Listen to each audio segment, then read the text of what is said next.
Hey guys, so I tried to set up so I could do this, like basically what I'm going to be doing in this video on a stream, like on Twitch and then on YouTube, and the less said about that, the better. Anyways, today I'm going to be reading Quirks Do Not Equate to Intelligence, a crossover between BNHA, or Boku no Hero Academia, and Assassination Classroom. It is on AO3 by fanfiction_artist_prototype. The summary is, quirks do not equate to intelligence. Izuku could tell you that. He was an example of it. Quirkless, and in Kanugigawa's, it has a way harder to pronounce name. I'm gonna call it Kanugigawa. Kanugigawa's A-class. A class filled with exclusively, bar him, with kids with kids with intelligence enhancement quirks. And then third year rolls around, and he's dropped from A class all the way to E class. But he doesn't care. He'd been shoved down, dragged through the mud, and spat on all his life. And he'd always offered a helping hand to E class before, so he doesn't care. Many of his co-highs don't seem to care either. Once he's in UA, he thinks it's time to push Kanugigawa from his mind, put it into a little box, and forget about all the comments that hurt more than being called quirkless.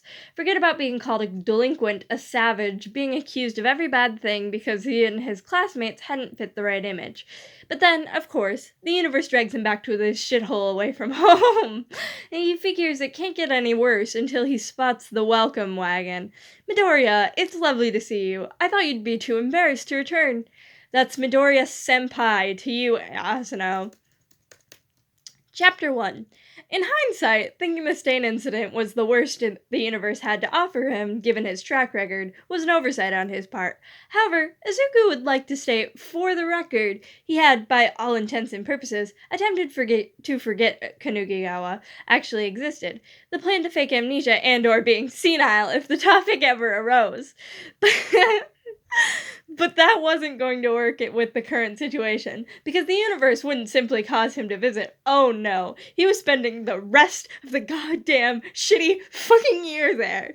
The universe was a bastard, and he wanted a rematch, because he must have lost to the great beyond before his birth into this life for the actual mind fuckery that was going on.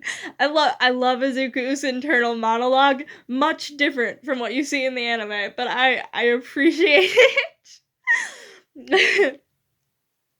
There was definitely a grudge being held against him because coincidence had fucked Izuku and promised to never kiss and tell. So a grudge was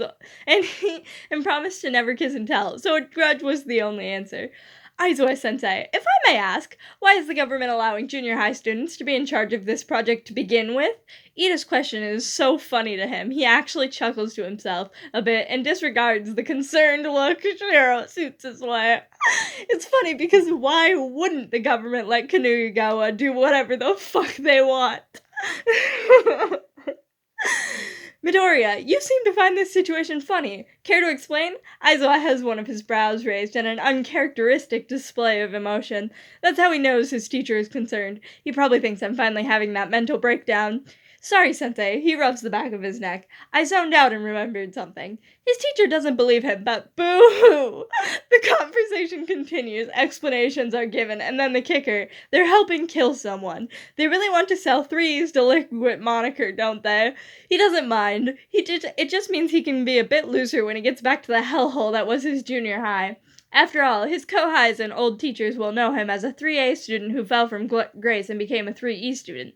It'd be suspicious if he didn't act that way. From what he's gathered, they're going to be on the 3E campus. Doesn't he just love a good hike to school every day? Been a while since he's done that. Fun!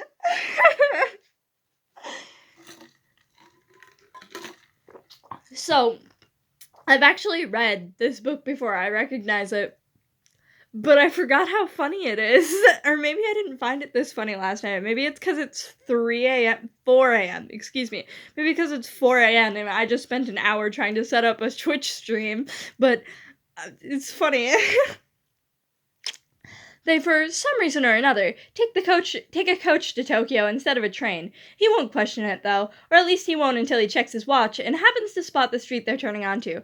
Deciding questions later are better than the next 2 hours in traffic, he makes his way to the front of coach, grabbing attention as he passes. Sensei, what is it, problem child? Aizawa opens one eye, assesses that he isn't dying, and closes it again. What was the name of our hotel again? Hibuki Inn. Why? We'd be best walking the rest of the way from here. It's a 20-minute walk, but a 2-hour drive. That's a ridiculous time comparison. That ridiculous time comparison has both eyes open. What? This part of town, at this time, he motions out the window, where the buildup of traffic can be seen in its incubation stages. It's a hell if you're in a vehicle. When I went to school here, traffic congestion was the worst about now. He sees the gears turn, and is being told to return to his seat, as Aizawa checks it out with the driver, who, as is expected, confirmed that they would indeed be better going on foot, and he would drop off the bags when he got there. All right, get up. We're walking the rest of the way. There's groans of complaint, and his teacher throws him under the bus. Midoriya knows this area, so we can thank him for pointing out that our destination was within walking distance. Once they get checked in, they waste time in the only way teenagers without their belongings can. They loiter in the lobby and make the poor, old, elderly visitors cautious and cause them to quietly mutter about the youth of today. Or that could just be Izuku's paranoia acting up again. He's not too sure. So, he's brought out of his thoughts by Kaminari. How'd you know the area, Midoriya? This is pretty far out from Mufasta, isn't it? I don't think that's actually... doesn't matter. He hums, stalling as he tries to think of an answer that won't ruin all the fun, and surprises that will surely arrive going to Kanuigawa. I went to junior high around here. You get pretty used to the temperamental traffic. You came all the way out here for junior high? That grabbed attention. And isn't that nice? Isn't that nice? The elderly look a bit more relaxed now that they know they're talking about school and not uncouth Team Vagabond things from his classmates. He scratches his cheek, something he picked up before junior high, dropped during, and picked up again afterwards. It's a geekish way of showing embarrassment, relaxed and open. He hadn't been allowed to act that way back then, though first and second year he'd practically isolated himself. It was a fight for survival in normal terms in the school, but being a quirkless student in a class made up of intelligence enhancement students, he had been fighting for his life the second he'd walked through the gates. The only time he'd interacted with other human beings was when he helped the other students with studying or was asked to show his new kohais around. He remembered meeting Terasaka Ryoma, seeing the first-year delinquent throw his bully weight around and flounder when Izuku, having spent most of his life around Bakugo, didn't even blink at the display. That had been the day Terasaka Ryoma first respected a senpai. Third year had been hellish. At some point or another, the school had put a no quirkless in 3A rule in place. He'd have been happy to move down to 3B, but the second it came out that the 3A teacher didn't want him, nobody had wanted to teach him. Not until Yukimura-sensei had stood up and said she'd take him. She didn't care that he was quirkless, that her offer was a middle finger to her boss.